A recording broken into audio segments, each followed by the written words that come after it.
Hello dear students, मैं राधेश्याम यादव आपके प्यारे यूट्यूब चैनल एजी काका पर आप सभी का स्वागत करता हूं। चलो, बहुत सारे स्टूडेंट्स अपन से जुड़ चुके हैं। जैसे कि अपन ने कल शाम को वादा किया था कि अपन बफेलो से संबंधित MCQ लेके आएंगे, तो बहुत शानदार क्वेश्चनों का हमने संग्रहण किया है। यहाँ पर आपको दिखाई दे रही होगी जो अपने राजस्थान में जो बफेलो की जो ब्रीड्स पाई जाती है वो यहाँ पर आपको दिखाई दे रही होगी। जैसे पहली है मुर्रा। कौन सी है? मुर्रा। भारतीय नस्लों में सबसे अच्छी नस्ल, दुनिया में सबसे अच्छी नस्ल की भैंस कौन सी होती है? मुर्रा। ये है नागपुरी, ये है सूरती, ये भदावरी तांबे जैसा जिसका रंग होता है। ये महसाना है। कौन सी है? महसाना, जो मुर्रा और सूरती के संकरण से विकसित है। ये जाफराबादी है, जो मिनी एलिफेंट के नाम से भी जाना जाता है। तो अपन शुरू करते हैं आज की क्लास। अगर आप हमारे YouTube चैनल पर अभी तक नए हो तो चैनल को सब्सक्राइब कीजिए। अगर आपको लास्ट में क्लास अच्छी लगे तो इसको लाइक, कमेंट और शेयर जरूर कीजिए। साथ ही आप जो भी क्वेश्चंस के आंसर दे वो लाइव चैट में आकर दे। तो शुरू करते हैं अपने आज की क्लास। आज की क्लास का पहला क्वेश्चन है, बहुत ही शानदार क्वेश्चन है। भैंस में गुणसूत्रों की संख्या होती है। भैंस में क्रोमोसोम नंबर कितने होते हैं? सामान्य क्लास में मैंने बताया था ऊँट में क्रोमोसोम नंबर कितने होते हैं? 74 होते हैं। कितने होते हैं? 74। यहाँ पर भैंस में आपको पता नहीं क्रोमोसोम नंबर कितने होते हैं। क्या 46 होते हैं, या 50 होते हैं, या 54 होते हैं, या 60 होते हैं? कितने होते हैं भैंस में क्रोमोसोम नंबर? 46, 50, 54 या 60 क्रोमोसोम नंबर बताने हैं आपको भैंस में। तो आपको मैं बता देता हूँ भैंस में जो क्रोमोसोम नंबर होते हैं वो कितने होते हैं? 48 और 50 होते हैं। कितने होते हैं? 48 और 50। जो स्वयं भैंसें होती है उनमें तो होते हैं 48, और जो रिवर भैंसें होती है उनमें कितने होते हैं? 50। रिवर भैंसों में 50 होते हैं, स्वयं भैंसों में 48 होते हैं।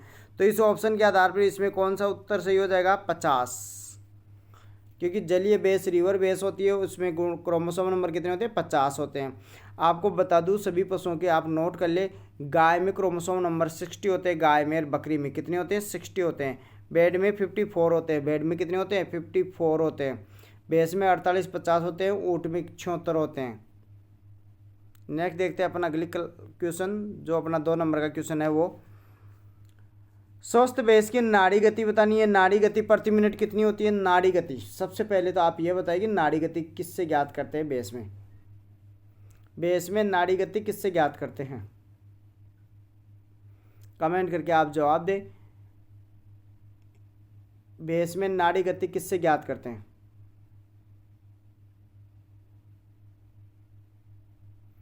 तो मैं बता देता हूँ, भैंस में जो नाड़ी गति ज्ञात करते हैं वो पूंछ के जड़ में स्थित कोक्सीजियल धमनी से ज्ञात करते हैं। किससे ज्ञात करते हैं? कोक्सीजियल धमनी से ज्ञात करते हैं। गाय भैंस में नाड़ी गति किससे ज्ञात करते हैं? कोक्सीजियल धमनी से ज्ञात करते हैं। फेमोरल धमनी से भेड़ बकरी में ज्ञात करते हैं। घोड़े में पेशियल धमनी से ज्ञात करते हैं नाड़ी गति। तो यहाँ पर आपको भैंस की, स्वस्थ भैंस की नाड़ी गति बतानी है। कितनी होती है? 16 से 18 होती है, या फिर 22 से 28 होती है, या 30 से 38 होती है, या 40 से 50 होती है। नाड़ी गति प्रति मिनट बतानी है भैंस की। तो भैंस की जो नाड़ी गति प्रति मिनट होती है वो होती है 40 से 50। भैंस की, गाय की नाड़ी गति 40 से 50 होती है, जबकि भेड़ बकरी की 70 से 80 होती है। नेक्स्ट देखते हैं अपन अगला क्वेश्चन। स्वस्थ भैंस की श्वसन गति बतानी है। यहाँ पर क्या बतानी है? श्वसन गति बतानी है आपको, कितनी होती है?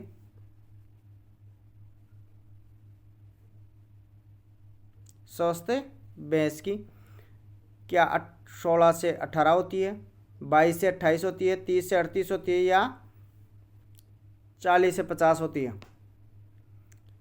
स्वस्थ भैंस की आपको श्वसन गति बतानी है प्रति मिनट। श्वसन गति पता होगा, 1 मिनट तक नाकों के सामने हथेली को रख लेते हैं, फिर निकलने वाली गर्म हवाओं की गिनती कर लेते हैं 1 मिनट तक। जो सांस लेती है उसकी गिनती नहीं करते, जो छोड़ते हैं, जो गर्म हवाएं आती हैं उनकी गिनती कर लेते हैं। तो एक स्वस्थ भैंस की श्वसन गति कितनी होती है? तो स्वस्थ भैंस की जो श्वसन गति होती है वो होती है 16 से 18। कितनी होती है? 16 से 18 होती है। जबकि गाय की होती है 20 से 25। गाय की कितनी होती है? 20 से 25। भैंस की होती है 16 से 18। नेक्स्ट देखते हैं अपन अगला जो अपना 4 नंबर का क्वेश्चन है वो स्वस्थ भैंस के शरीर का तापमान बताना है आपको। नाड़ी गति हो गई, श्वसन गति हो गई, अब आपको टेम्परेचर बताना है। भैंस का टेम्परेचर शरीर का कितना होता है? क्या 95 डिग्री फ़ारेनहाइट होता है, 98.8 डिग्री फ़ारेनहाइट होता है, 101.5 डिग्री फ़ारेनहाइट होता है, या 105 डिग्री फ़ारेनहाइट होता है? कितना होता है भैंस के शरीर का तापमान? 95 degree Fahrenheit, 98.8 degree Fahrenheit, 101.5 degree Fahrenheit, या 105 डिग्री फ़ारेनहाइट? तो सभी को पता होगा जो भैंस के शरीर का तापमान होता है वो होता है, गाय भैंस के शरीर का तापमान 101.5 डिग्री फ़ारेनहाइट माना जाता है। कितना माना जाता है? 101.5 डिग्री फ़ारेनहाइट होता है स्वस्थ का। कितना होता है? 101.5 डिग्री फ़ारेनहाइट। आप बताइए भैंस का तापमान किससे ज्ञात करते हैं, कौन से भाग से ज्ञात करते हैं? गुद्दे में थर्मामीटर को 1 मिनट तक श्लेष्मक झिल्ली के टच करके रखते हैं, जिसके बाद में उसका टेम्परेचर ज्ञात कर लेते हैं। अगर किसी कारणवश गुद्दे में कोई चोट या कोई इन्फेक्शन वगैरह हो रखा है, तो अगर वहाँ से तापमान ज्ञात करना संभव नहीं हो तो पशु की योनि से भी तापमान ज्ञात किया जाता है। तो अगला क्वेश्चन देखते हैं अपन।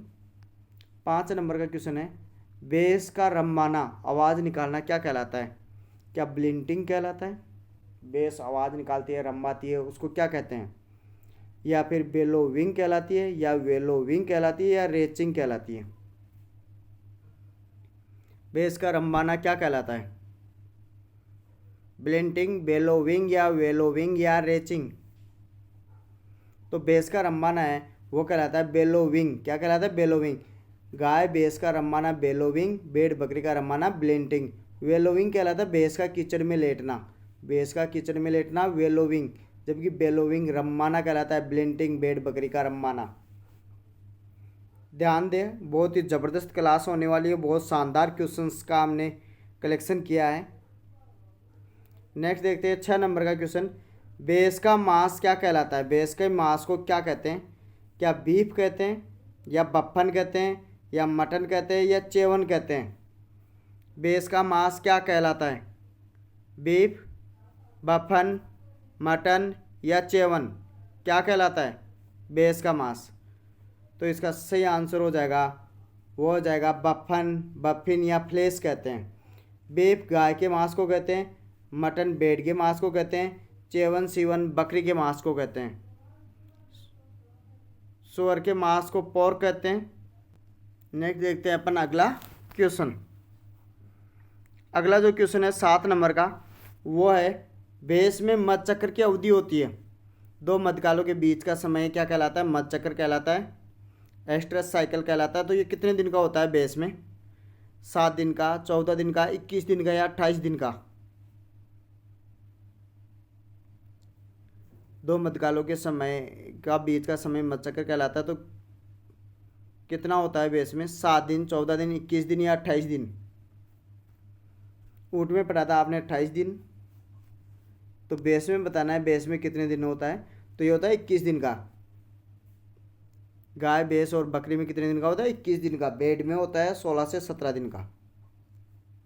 नेक्स्ट देखते हैं अपना 8 नंबर का क्वेश्चन, भैंस का गर्भकाल होता है, गर्भकाल ज्ञाभिन्न होने से लेकर गर्भ धारण करने से लेकर प्रसव क्रिया तक का समय क्या कहलाता है? गर्भकाल कहलाता है। तो भैंस का गर्भकाल कितने दिन का होता है? 150 दिन का, 282 दिन का, 310 दिन का, या 395 दिन का? कितने दिन का होता है भैंस का गर्भकाल? 150 दिन, 282 दिन, 310 दिन, या 395 दिन? कितने समय का होता है भैंस का गर्भकाल? तो इसका सही आंसर हो जाएगा, भैंस का गर्भकाल जो होता है वो होता है 310 दिन का। 360 से 310 दिन के बीच होता है गर्भकाल। जबकि ऊँट का पढ़ा था आपने 395, गाय का होता है 282 दिन, भेड़ बकरी का दोनों का 145 से 150 दिन के लगभग होता है। नेक्स्ट देखते हैं अपन अगला 9 नंबर का क्वेश्चन, भैंस का नवजात क्या कहलाता है? भैंस का जो नवजात है या बच्चा है उसको क्या कहते हैं? क्या किड कहते हैं, या लैम्ब कहते हैं, या काफ कहते हैं, या बीफ कहते हैं? भैंस का नवजात क्या कहलाता है? बच्चा क्या कहलाता है? किड, लैम्ब, काफ, बीफ? तो भैंस का जो नवजात है वो क्या कहलाता है? वो कहलाता है काफ। क्या कहलाता है? काफ। भेड़ का जो नवजात होता है, भेड़ का ओविसेरी का, वो लैम कहलाता है। बकरी का कापरा हिरकस का किड कहलाता है। बीफ गाय के मांस को कहते हैं। किसके मांस को कहते हैं? गाय के मांस को कहते हैं। तो इसका सही आंसर हो जाएगा भैंस का जो नवजात है वो काफ कहलाता है। क्या कहलाता है? काफ। नेक्स्ट 10 नंबर का क्वेश्चन है, बेसवे बधियाकृत नर को क्या कहते हैं? बधियाकृत जिसके जनन करने की क्षमता को नष्ट कर दिया, वर्षणों को निष्क्रिय किया जाता है। वर्षणों को निष्क्रिय किया जाता है बधियाकरण में। ऐसे उनकी शक्ति बढ़ाने के लिए किया जाता है, मांस की मात्रा बढ़ाने के लिए किया जाता है। तो उसको बेसवे बधियाकृत नर को क्या कहते हैं? कैप्पन कहते हैं, बुल्लोक कहते हैं, वीदर कहते हैं या वेडर कहते हैं? तो भैंस का जो बधियाकृत नर है उसको बैल कहते हैं। बैल को क्या बोलते हैं? बुल्लोक। क्या कहते हैं? बुल्लोक। तो इसका सही आंसर हो जाएगा बुल्लोक। अगला देखते हैं 11 नंबर का क्वेश्चन, निम्न में से भैंस की सबसे भारी नस्ल कौन सी है? इनमें से भारी नस्ल कौन सी है इनमें से? क्या सूरती भारी नस्ल है, भदावरी भारी नस्ल है, मैसाना भारी नस्ल है या नीली रावी भारी नस्ल है? इनमें से कौन सी भारी नस्लों के अंतर्गत आती है? भैंस तो मैंने वैसे आपको पढ़ा भी दी थी यूट्यूब पे, पूरी ए से लेके जेड तक। अगर वो क्लास आपने अच्छी प्रकार से देखी है तो सारे क्वेश्चंस के आप सही अच्छी प्रकार से आंसर दे सकते हैं। तो भारी नस्ल थी वो थी नीली रावी, मुराद जाफराबादी, नीली रावी, मुराद जाफराबादी, नीली रावी, ये भारी नस्लों में आती है। सूरती है वो हल्की नस्ल है, ये दोनों, और नागपुरी इनके साथ। ये कैसी नस्लें? मध्यम नस्लें। कैसी नस्लें? मध्यम नस्लें। नेक्स्ट देखते हैं अपना अगला 12 नंबर का क्वेश्चन है अपना, किस बेस के अयन पर गुलाबी रंग के धब्बे होते हैं? किस बेस के अयन पर, अयन अडर जो होता है थन के आसपास का उभरा हुआ भाग, इसमें गुलाबी रंग के धब्बे होते हैं?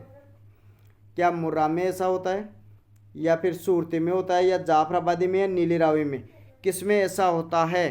किस बेस के अयन पर गुलाबी रंग के धब्बे होते हैं? मुर्रा, सूरती, जाफराबादी या नीली रावी? तो इसका सही आंसर हो जाएगा, वो हो जाएगा नीली रावी। नीली रावी के बेस के अयन पर गुलाबी रंग के धब्बे होते हैं। किस रंग के धब्बे होते हैं? गुलाबी रंग के धब्बे।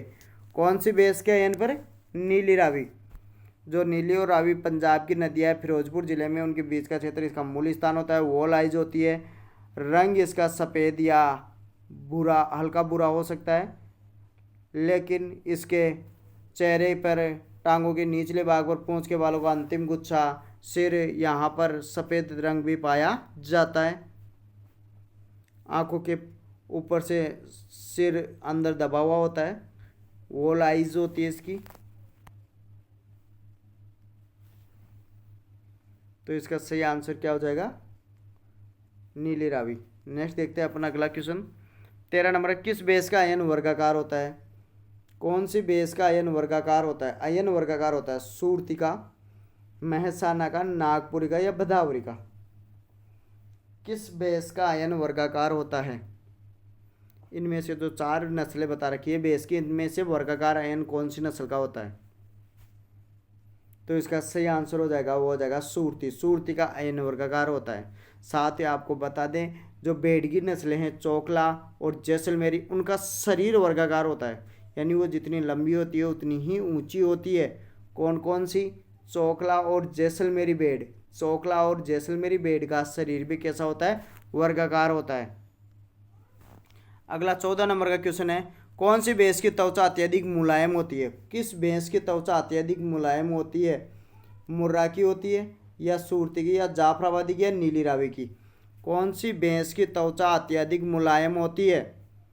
और आपको बता दें, जिस भैंस की त्वचा जितनी ज़्यादा मुलायम होती है वो उतना ही अधिक दूध देने वाली होती है।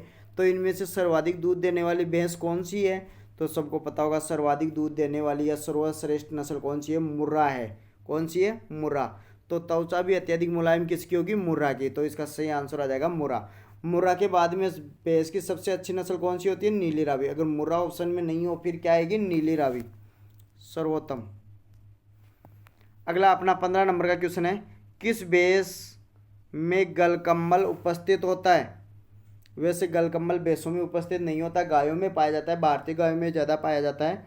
और गलकम्बल सबसे लंबा भारी भरकम होता है वो राठी गाय में होता है। कौन सी गाय में होता है? राठी गाय में। लेकिन एक भैंस में भी गलकम्बल पाया जाता है, तो कौन सी भैंस की नस्ल है जिसमें गलकम्बल पाया जाता है? मुर्रा में, सूरती में, जाफराबादी में या नीली रावी में? किस में ऐसा होता है? किस भैंस में गलकम्बल उपस्थित होता है? मुर्रा, सूरती, जाफराबादी या नीली रावी? तो इसका सही आंसर हो जाएगा जाफराबादी। छोटा हाथी, Jafarabadi mini elephant. Mini elephant Gujarat के अमरेली जिले का जाफराबाद क्षेत्र जिसका मूल स्थान है। मिनी एलिफेंट के नाम से जानते हैं। भैंस की नस्लों में सबसे भारी नस्ल होती है। गलकम्बल उपस्थित होता है। इसके सींग मोटे होते हैं, नीचे गर्दन, दोनों और गर्दन के नीचे लटक कर अंतिम सिरे से मुड़े हुए रहते हैं। तो ये थे अपने आज के शानदार जबरदस्त वाले 15 क्वेश्चन। आज क्वेश्चन इतने ही लेंगे आज की क्लास में, क्योंकि अपन बेस के जो इम्पोर्टेंट और क्वेश्चन रह गए, अभी तो बहुत ही शानदार क्वेश्चन बाकी है, तो वो अपन शाम वाली क्लास में देखेंगे। शाम को अपने 8:15 पे जो क्लास होने वाली है उस क्लास में अपन बाकी क्वेश्चन से चर्चा करेंगे। अगली क्लास में जितने भी सारी क्वेश्चन बेस के बच्चे हैं वो समझते कर लेंगे। तो अगर आप हमारे चैनल पर अभी तक नए हैं तो चैनल को सब्सक्राइब कीजिए, लाइक कीजिए, कमेंट कीजिए, शेयर कीजिए। अगर आप इन सबको PDF चाहिए तो आप हमारे टेलीग्राम चैनल एजी काका को ज्वाइन कर सकते हो। साथ ही हमारे डिस्क्रिप्शन में भी इसका लिंक दे रखा है। आप हमारे फेसबुक पेज एजी काका को फॉलो कर सकते हो। आप हमसे डायरेक्ट व्हाट्सएप द्वारा जुड़ सकते हो। हमारे व्हाट्सएप नंबर है 9928842449 और अपना नाम और अपने शहर का नाम लिखकर भेजिए ताकि क्लास शुरू होने से पहले आपको इसका लिंक प्राप्त हो जाए। लिंक तभी प्राप्त होगा जब आप उस नंबर को सेव कर लोगे और हमारे पास नाम और अपने शहर का नाम भेज दोगे। या फिर आप डायरेक्ट अगर क्लास शुरू हो उससे पहले आपको लिंक चाहिए तो आप बेल आइकन जो यूट्यूब चैनल में है सब्सक्राइब के पास में उसको प्रेस कर लीजिए ताकि जैसे ही कोई नया वीडियो डले आपको नोटिफिकेशन प्राप्त हो जाए। तो अपन शाम को फिर मिलेंगे।